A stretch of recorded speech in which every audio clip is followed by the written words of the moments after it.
Nancy. I have sinned. I called my boyfriend a bastard. Pastor. So what did he do to deserve that? Nancy. He kissed me. Pastor. You mean like this?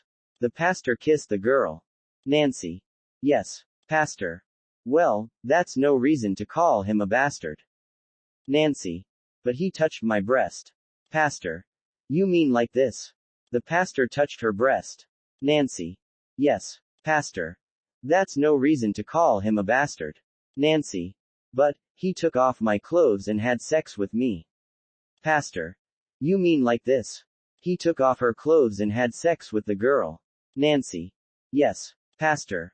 Well, that's also no reason to call him a bastard. Nancy. Then he told me he has HIV. Pastor. Jesus. You are a bastard. A woman is at home when she hears someone knocking at her door. She goes to the door, opens it, and sees a man standing there. He asks the lady, "Do you have a vagina?" She slams the door in disgust.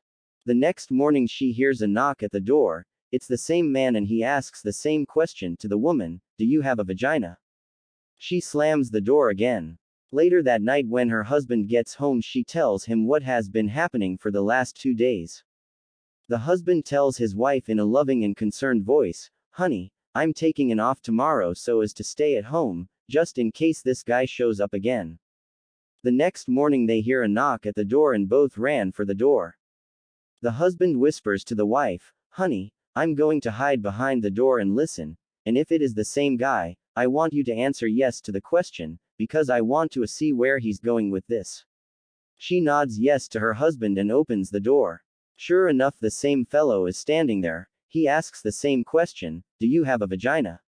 "Yes, I do," says the lady. The man replies, "Good, would you mind telling your husband to leave my wife's alone and start using yours?" Please don't forget to subscribe the channel.